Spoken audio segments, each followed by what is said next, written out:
What up, world? Welcome back, and I got another episode of Cooking with Carter.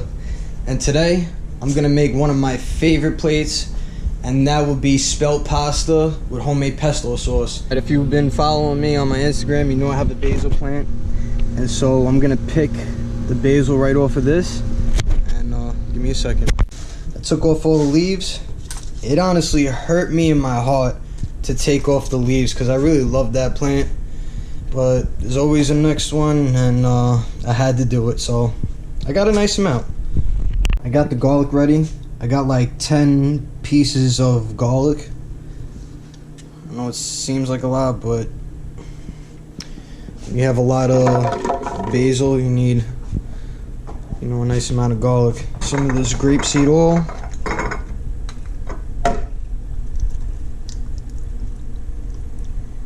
Alright.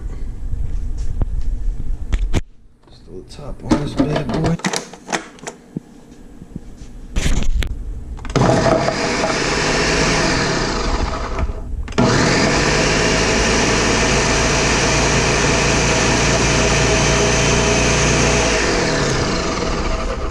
Alright, so it's nice and sliced.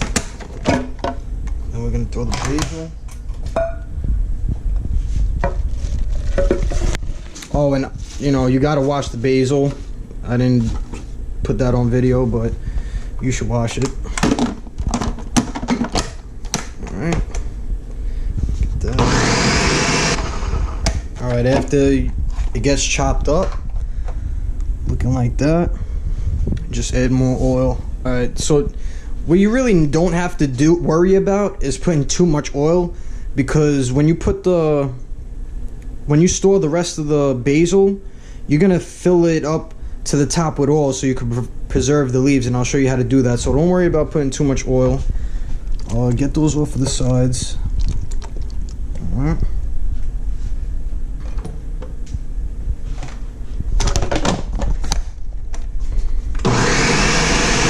Let's see how she looks.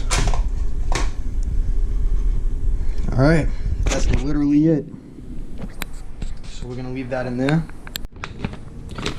Alright, so this is what I use to make my pasta. It's spelt flour. Spelt flour is a stone ground from delicious, easily digestible grains. Alright, so it's definitely better than your regular pasta. So I made this so many times I don't really measure it anymore. So I put in about, let's say, 2 cups. That's what it's supposed to be. Poland spring water. Throw some in there.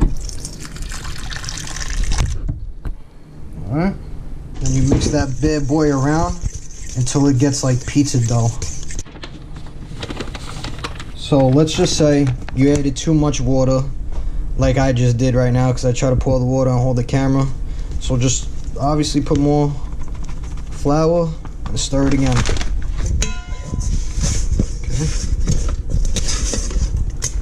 Here's the dough.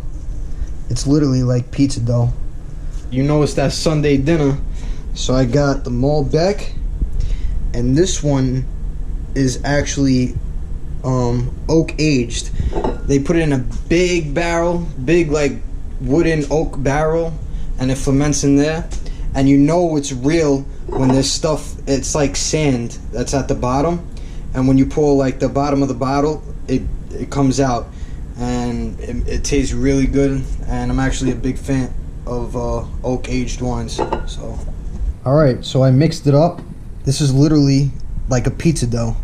Now if it's too mushy, obviously add more flour till you get like that consistent, to where you can hold it and do this to it. Okay, so there's my dough, and then I'm gonna pour more flour on it. Alright. And what you want to do is, I think it's called kneading the dough? No. I forget the word, but there's a word to this where you flip it, push, fold it, push, and you just keep folding it and pushing it. And then the dough actually won't fall apart. It'll actually be nice and together. Alright, so I did that a few times. Now the dough is actually tough. don't feel like it's gonna just fall apart. It's nice and it's pretty hot. All right, so I'm gonna take the rolling pin, flatten this out. I need 2 hands, so that's what I'm gonna do. I'm gonna flatten it out and hold up.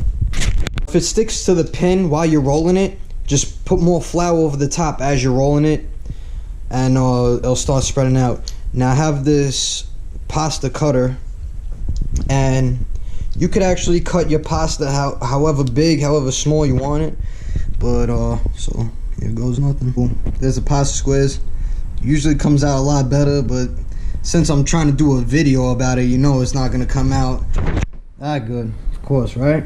So anyway, all you do is, now I'm making bow ties. You could really make them however you want, but this is how I make them. So I just pinch the middle, and that's it. Boom. Pinch the middle, and there's your bow tie. Alright, so I'm done pinching them. And here's your bow ties. Not bad, right? I'm gonna be honest with you.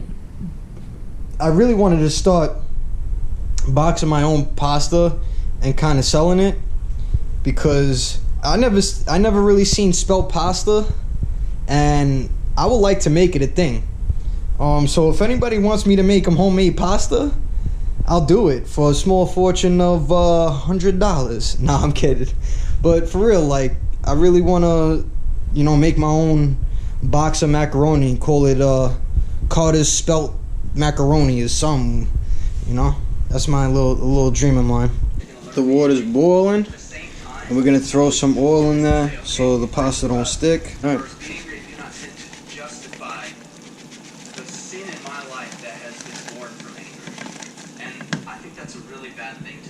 Just like the chickpea pasta, this pasta is only going to take 3 to 4 minutes to cook. You don't want to do it no more than that, because it's going to get very mushy. So I'm going to wait 3 to 4 minutes, and we're going to take it out. What time is it? 8:14. Take it out at 8:18. 8:18, and we're taking this off. He didn't sin when he was angry. That's true. But he understands the emotion. So there she goes. Look at that. It's not sticking together. It's like really regular pasta. It's like I never made it before. Alright, so I just put the pasta in the plate, and I'm gonna put the homemade pesto sauce on it.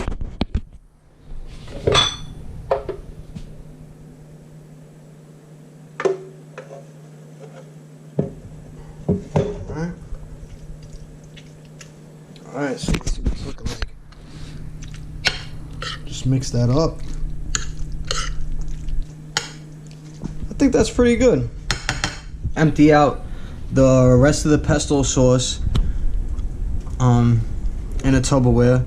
Now, you want to top it with oil till literally all the basil leaves are covered in oil. And this will be good for a whole year, believe it or not. The oil keeps the basil leaves good for a long time. I would definitely not put it past a year. Maybe a little before a year, but it'll last you a long time. You have to make sure that you fill the oil up, that it covers the leaves, alright? And you'll have it for a nice amount of time. So that's the finishing product.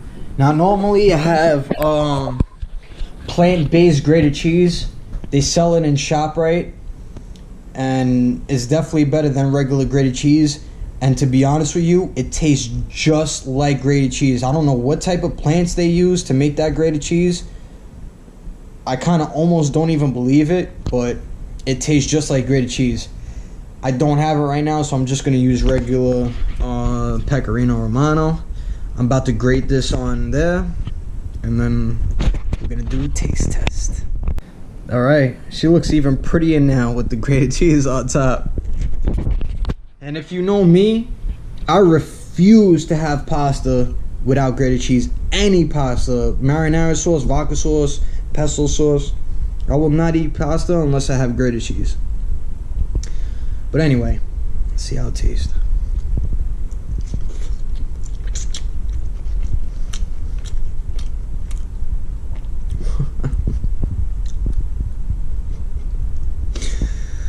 Oh my god.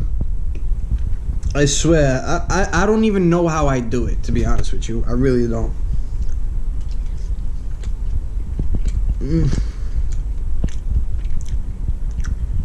Oh my god. Hold on. Oh my god. Okay.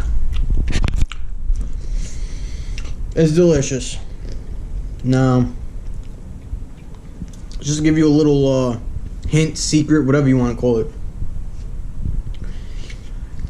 When you make pesto sauce, when the basil is fresh, like how I picked it off the tree, it's super delicious, right? But you gotta use fresh garlic too. When you use like garlic that's been sitting in your refrigerator, it's just gonna taste like straight basil leaves, and you don't really like, it's not that good. Like, you kind of need like fresh garlic in there to make it really spicing it up. But yeah, that was my little hinter. And so you see it, pesto with the homemade spelt pasta, and it's banging. So I showed you how to make it. You should try and make it yourself. I'm telling you, you're gonna enjoy it, and it's healthy for you. All right, so you saw how I made it. That's all I got for you today, and thank you for visiting my channel. Again, I appreciate you guys. All right, stay tuned.